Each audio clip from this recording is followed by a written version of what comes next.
Alright, folks, let's do a quick crash lesson on the unit circle. Unit circle and trig are things that you always need to know. Especially in calculus, we'll deal with sine, cosine, tangent every few lessons. So we need to have these basics right. So how do we do this? So we have 4 quadrants, right? We have quadrant 1,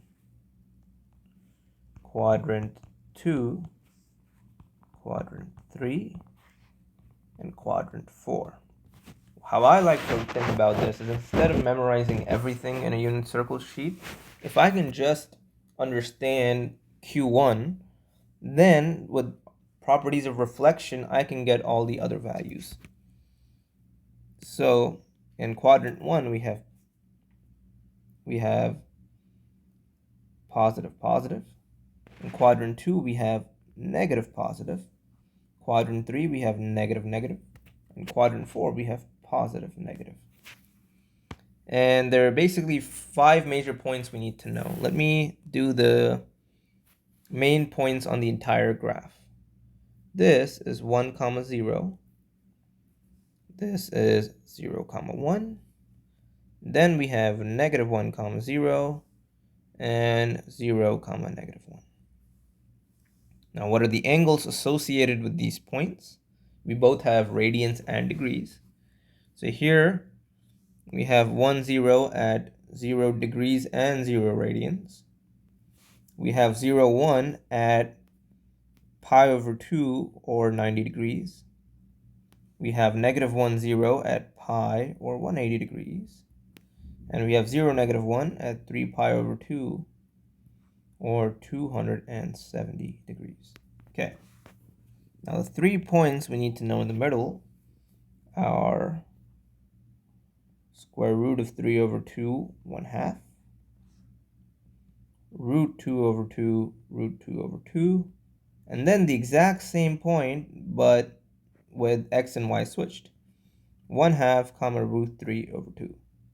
So the only 3 numbers that you really need to know are, or 5 numbers, 0, 1, 1/2, which is about 0.5, root 2 over 2, root 2 is about 1.4, root 2 over 2 is about 0.7-ish, and root 3 is about 1.86, divided by 2 is about 0.9. So those are the only 3 points that will keep on repeating itself. And what are the angles? So here, this is 30 degrees or pi over 6. This is 45 degrees or pi over 4. And the other major angle you need to know is 60 degrees or pi over 3. And from this information, you can figure out what the sine and cosine are, right? Cosine is the x value.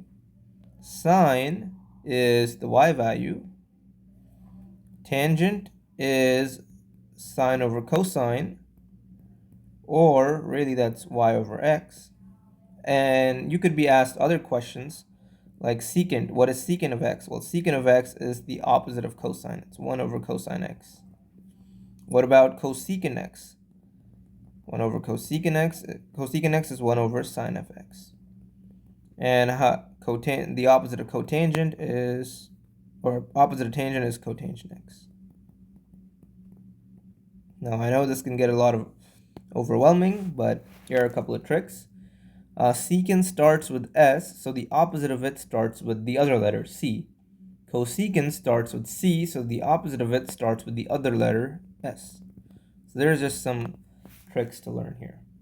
Okay, so I said here cosine is x and sine is y. So how do I make sense of this? So cosine, so for example, this angle of pi over 6 is just going to be the x value root 3 over 2.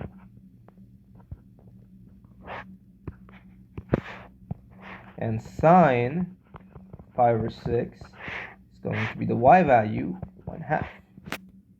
The tangent of pi over 6 is going to be the y value divided by the x value.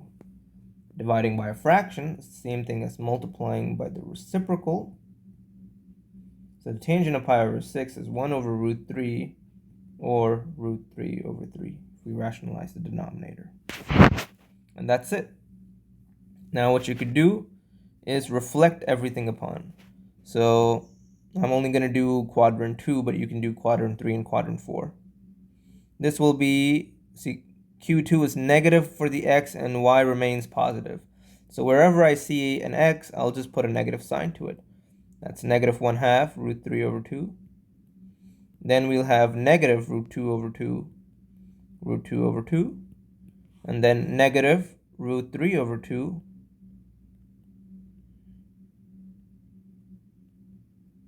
and positive 1/2.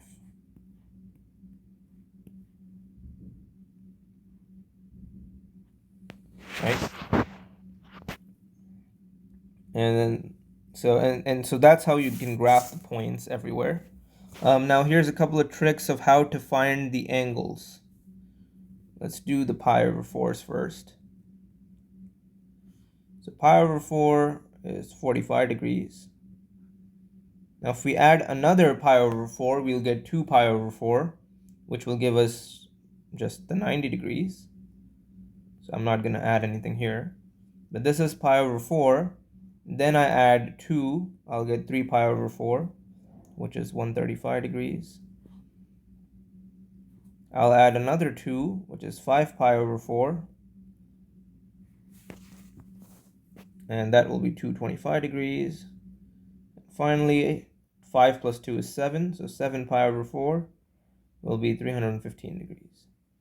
And it's the same idea. That's positive root 2, negative root 2, root 2, negative, negative, and positive, negative. Okay, let's do the other two angles. So we also have, so pi over 6. We have pi over 6 here. Now you see this one is close to the x-axis. So the closest angle to the x-axis will be something over 6. Pi over 6 was basically, you did 0 plus pi over 6. And the other way is just reflected across, which is 7 pi over 6. So if you add pi over 6 plus pi, let me add it here. If you just do pi over 6 plus pi, you'll get 7 pi over 6. The other angle is pi over 6 less than pi. So that's 5 pi over 6. And if you add another pi, so 5 pi over 6 plus pi will give you 11 pi over 6. So those are the angles for pi over 6.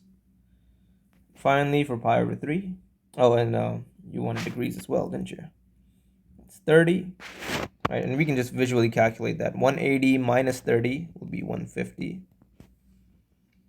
Pi is 180, so 30 plus 180 is 210. And 150 plus 180 is 330.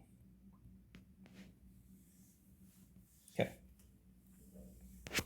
And finally, we have pi over 3. So, oops. This is going to be pi over 3.